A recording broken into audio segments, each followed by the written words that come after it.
The Chloric Dominion had conquered over 1,000 star systems without resistance. From the icy moons of Turan V to the acid clouds of Jathal, no species had stood before them.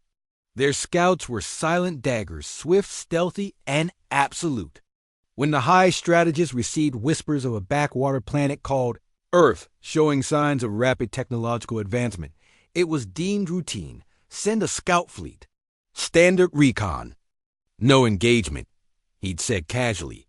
15 ships sleek. Matte black corvettes armed with scanning webs and cloaking arrays pierced the edge of Sol's system. They were ghosts in the void, undetectable, unchallenged. And then, nothing. No data. No response.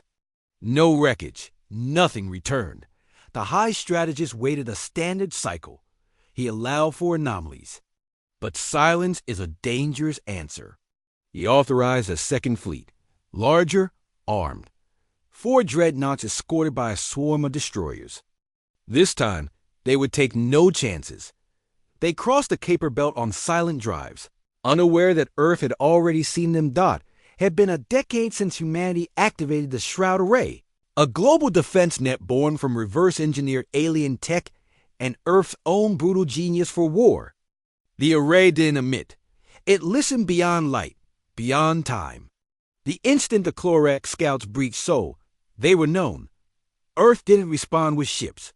Earth responded with silence, and then strategy. General Harper of Earth's unified.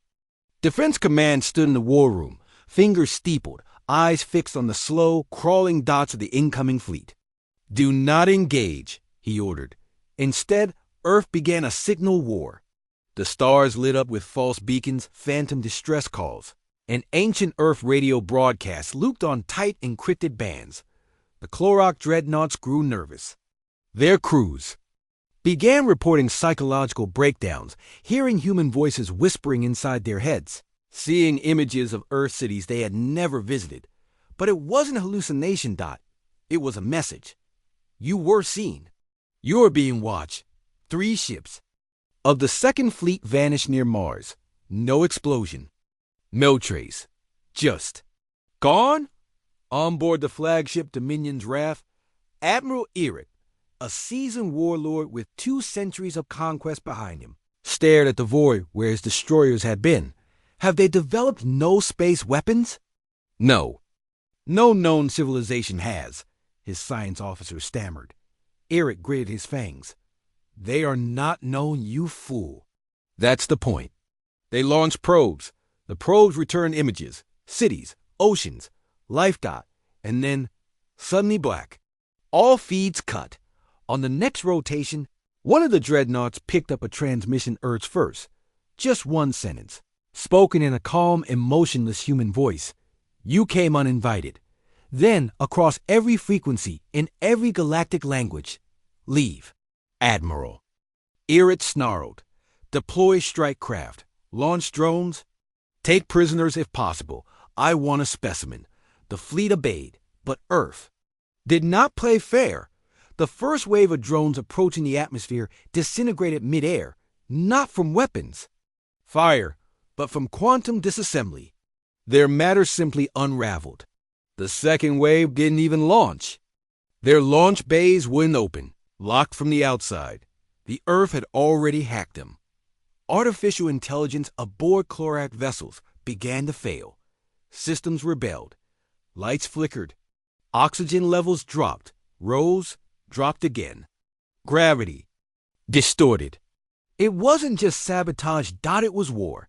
Back on Earth, in a hidden underground facility beneath Greenland's ice shelf, Dr. Annika Zhao monitored the feedback loops. Her neural interface glowed. They're trying to leave, she said coldly. Allow it? The tech asked. She considered, then shook her head. Too late. They already crossed the line. She pressed one command dot in orbit. Every Chloric ship froze mid-flight. Their engines went dead. Their AI screamed. And then, one by one, the human response began, not missiles, not lasers, but something different. A single human ship, a black triangle the size of a city uncloaked above the Pacific. It was called Alethea, The Truthbringer, the Surviving. Clorak dreadnoughts tried to send escape signals. None were received. The Aletheia pulsed once bright as a sun, and then all alien vessels dissolved into glittering dust. No heat. No fire. Just. Conversion dot matter into memory. Dot back Clorak Prime. The high strategist sat frozen before the silent report. Nothing? He whispered. Dot. The techs shook their heads. The entire fleet. Gone. All of them. No telemetry. No escape pods. Not even black box echoes. How? We don't know. He stared at the galactic map. Earth blue and green blinked innocently from the corner of the spiral arm.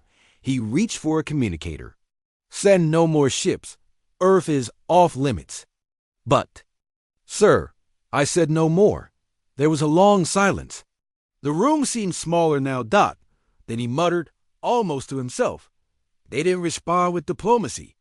They didn't respond with threats. They responded with precision. He stood up slowly. Erase Earth from our expansion plans. Mark it unconquerable.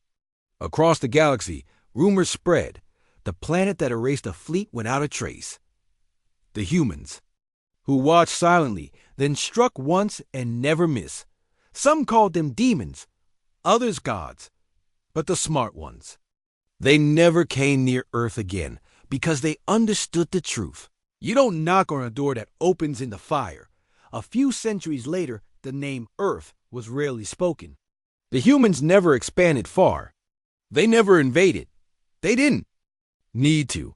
The galaxy learned its lesson with just one scout fleet, and it never forgot.